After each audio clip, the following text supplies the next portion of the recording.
సబ్బుని పోషణ అయిపోయిందా? అయిపోయింది కానీ చాలా కష్టపడి నేర్చుకున్నాం. ఈ ఎగ్జామ్స్ ఎవరు క్రియేట్ చేశారో ఏంటో అసలు వస్తాం. షమ్ము, నువ్వు అడిగినట్టే చాలామంది అడిగారు స్టూడెంట్స్, ఎవరు ఈ పరీక్షలు కనిపెట్టింది ఎవరు అని అడిగారు. ఎవరు కనిపెట్టారో తెలుసా? హెన్రీ ఫిషెల్ అని ఒక వ్యక్తి ఫస్ట్ టైం ఎగ్జామ్స్ని కండక్ట్ చేశారు. అతను ఏ దేశం వ్యక్తి తెలుసా? అమెరికా దేశం వ్యక్తి. ఆయన గొప్ప బిజినెస్ మ్యాన్. ఆయన చాలా సోషల్ సర్వీస్ కూడా చేసేవారు. 19వ శతాబ్దంలో జరిగిన ఈ పరీక్ష ప్రపంచవ్యాప్తంగా మరియు భారతదేశంలోనే కూడా మరిన్ని పరీక్షలకు దారితీసింది. 19వ శతాబ్దం చివరిలో హెన్రీ ఫిషెల్ చైనాలో ఫస్ట్ టైం ఇంపీరియల్ ఎగ్జామినేషన్ స్థాపించాడు. ప్రభుత్వంలో ప్రతిభ కలిగిన విద్యార్థులను ఎలా సెలెక్ట్ చేయాలో తెలుసుకుంటానికి ఇది ఒక పరీక్ష అన్నమాట. అలాగే ఒక సబ్జెక్టుపై అభ్యర్థికి స్టూడెంట్కి ఉన్న పరిజ్ఞానాన్ని లక్ష్యంగా పెట్టుకుంది. వరల్డ్లో ఫస్ట్ ఎగ్జామ్ చైనాలో జరిగింది. ఓకే, పరీక్షను ఇట్లా ఇంపీరియల్ ఎగ్జామినేషన్ అని ప్రపంచంలో ఫస్ట్ టైం చైనాలో జరిగింది. ఇంపీరియల్ పరీక్షలో ప్రభుత్వ అధికారులుగా పనిచేయడానికి మెరిట్ ప్రాతిపదికన అభ్యర్థులను షార్ట్ లిస్ట్ చేస్తుంది. సుయి చక్రవర్తి యాంగ్ ఆధ్వర్యంలో ఈ వ్యవస్థ అమల్లో ఉంది. సివిల్ సర్వీస్ ఎగ్జామినేషన్ ఇంగ్లాండ్లో 1806 సంవత్సరంలో తమ సొంత పరీక్షలను ప్రారంభించిన వెంటనే సివిల్ సర్వీసెస్ పరీక్ష భారతదేశంలో ఇప్పటికీ కొనసాగుతుంది. సివిల్ సర్వీసెస్ లేదా అడ్మినిస్ట్రేటివ్ స్థానాల్లో పనిచేయడానికి అభ్యర్థులను పరీక్షించడానికి ఉద్భవించింది. కేంబ్రిడ్జ్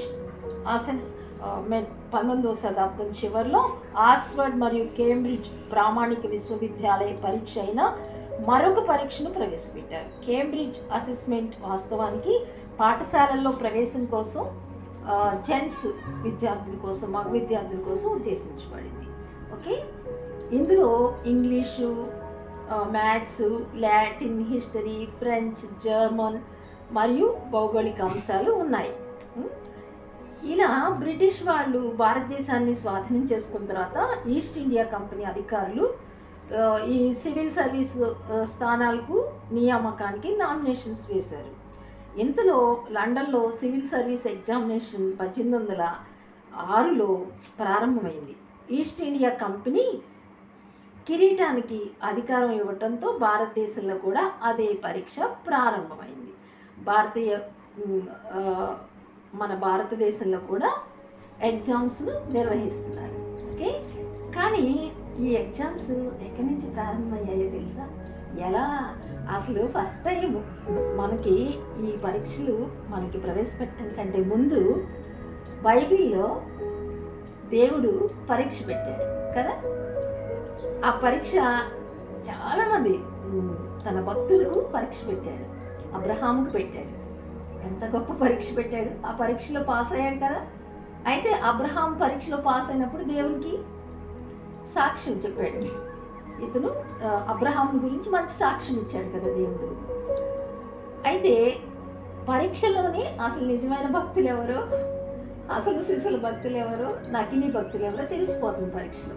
ఇప్పుడు మనకి ఎగ్జామ్స్ పెట్టినప్పుడు మన కష్టానికి తగిన ఫలితం మనం చదువుకుంటాం కదా, ఆ చదువుకున్న దానికి ఫలితం తప్పకుండా ఎంత కష్టపడితే దానికి తగ్గ ప్రతిఫలం వస్తుంది. ఆ నాలెడ్జ్తో మనం ఆ నాలెడ్జ్ సంపాదించుకుని జాబ్ చేయడానికి కానీ, మనకు ఈ లోకంలో జ్ఞానయుక్తంగా వెలగటానికి కానీ అవసరం అవుతుంది కదా. ఎగ్జామ్స్ చాలా అవసరం. లేకపోతే అసలు చదవకపోయినా బాగా దత్తమ్మలాగా ఉండే వాళ్ళని ప్రభుత్వ అధికారులు కానీ జాబ్స్లో కానీ పెట్టుకున్నారు అనుకోండి, ఈ దేశం అంతా ఏమైపోతుంది? నాశనం అయిపోతుంది కదా. కాబట్టి ఎవరు కరెక్ట్ జ్ఞానపరులో, ఎవరికి కరెక్ట్ జ్ఞానం ఉందో వాళ్ళని ఈ పరీక్షల ద్వారా ఎంపిక చేసుకుని దేశానికి, కుటుంబాలకి, దేశాలకి అన్నిటికీ ఈ పరీక్షలు అనేవి ఉపయోగపడతాయి. ఈ పరీక్షలు పెట్టడం మనకే మేలు కదా. ఇప్పుడు కొంచెం కష్టం అవుతుంది కానీ ఫలితం మంచి రిజల్ట్స్ ఉంటుంది కదా. అందుకని కష్టపడాలి. Okay, God bless you children's.